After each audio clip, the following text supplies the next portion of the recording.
The book of Judges. So remember, after Joshua led the tribes of Israel into the promised land, he called them to be faithful to their covenant with God by obeying the commands of the Torah. And if they do this, they will show all the other nations what God is like. So Judges begins with the death of Joshua and basically tells the story of Israel's total failure. The book's name comes from the type of leaders Israel had in this period. Before they had any kings, the tribes were all governed by these judges. Now, don't think of a courtroom. These were regional political military leaders, more like a tribal chieftain. And you need to be warned, the book of Judges is very disturbing and violent. It tells the tragic tale of Israel's moral corruption, of its bad leadership, and basically how they become no different than the Canaanites. But this sad story is also meant to generate hope for the future, and you can see this in how the book's designed. There's a large introduction that sets the stage for Israel's failure as they don't drive out the remaining Canaanites. Then the large main section of the book has stories about the growing corruption of Israel's judges, and the progression here shows how Israel's leaders go from pretty good to okay to bad to worse. The concluding section is really disturbing and shows the corruption of the people of Israel as a whole. So let's dive in and we can explore each part a bit more. The opening section begins with the tribes of Israel in their territories in the Promised Land. And while Joshua defeated some key Canaanite towns, there was still a lot of land to be taken and lots of Canaanites living in those areas. And so chapter 1 gives a long list of Canaanite groups and towns that Israel just failed to drive out from the land. Now, remember, the whole point of driving out the Canaanites was to avoid their moral corruption and their way of worshiping the gods through child sacrifice. God had called Israel to be a holy people, and that does not happen. Chapter 2 describes how Israel just moved in alongside the Canaanites and adopted all their cultural and religious practices. And it's right here that the story stops. For nearly a whole chapter, the narrator gives us an overview of everything that's about to happen in the body of the book. This part of Israel's history, the narrator says, was a series of cycles moving in a downward spiral. So Israel became like the Canaanites, and so they would sin against God. So God would allow them to be conquered and oppressed by the Canaanites, and eventually the Israelites would see the error of their ways and repent. So God would raise up a deliverer, a judge from among Israel who would defeat the enemy and bring about an era of peace. But eventually Israel would sin again, and it would all start over.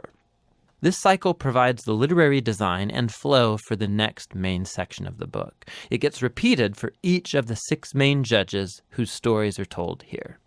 Now, the stories of the first 3 judges, Othniel, Ehud, and Deborah, they are epic adventures. They're also extremely bloody stories.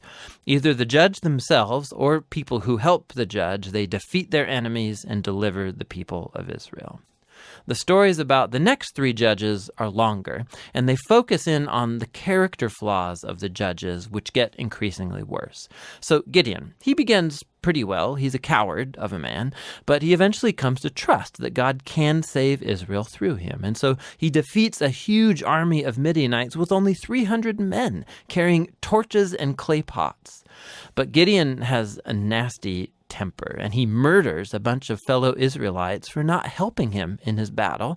And then it all goes downhill from there. He makes an idol from the gold that he won in his battles. And then after he dies, all Israel worships the idol as a god, and the cycle begins again. The next main judge is Jephthah, who's something of a mafia thug living up in the hills. And when things get really bad for Israel, the elders come to him begging for his help. And Jephthah was a very effective leader. He won lots of battles against the Ammonites, but he was so unfamiliar with the God of Israel, he treats him like a Canaanite god. He vows to sacrifice his daughter if he wins the battle.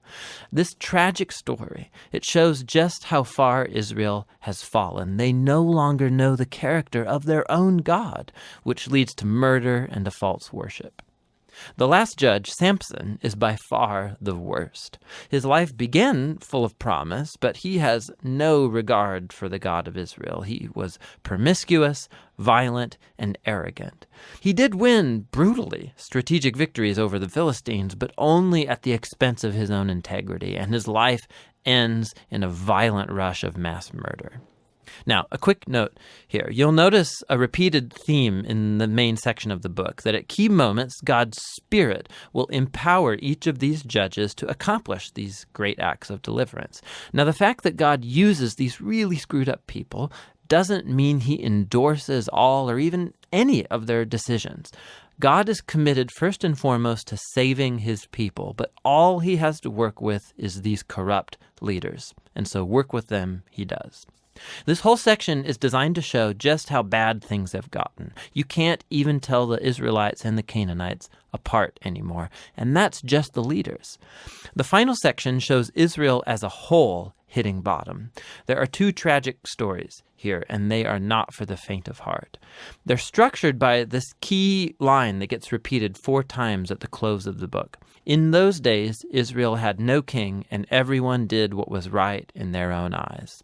The first story is about an Israelite named Micah who builds a private temple to an idol, and that gets plundered by a private army sent from the tribe of Dan. So they come and they steal everything, and then they go and burn down the peaceful city of Laish and murder all of its inhabitants. It's a horrifying story. When Israel forgets its God, might makes right.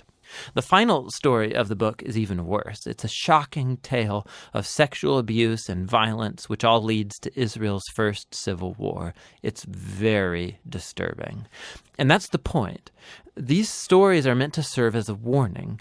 Israel's descent into self-destruction is the result of turning away from the God who loves them and saved them out of slavery in Egypt. And now Israel needs to be delivered again from themselves. The only glimmer of hope in this story is found in this repeated line in the last part of the book. It actually forms the last sentence of the story.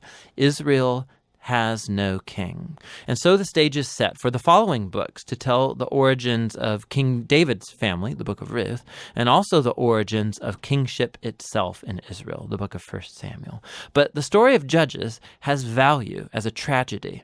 It's a sobering explanation of the human condition, and ultimately it points out the need for God's grace to send a king who will rescue his people. And that's the book of Judges.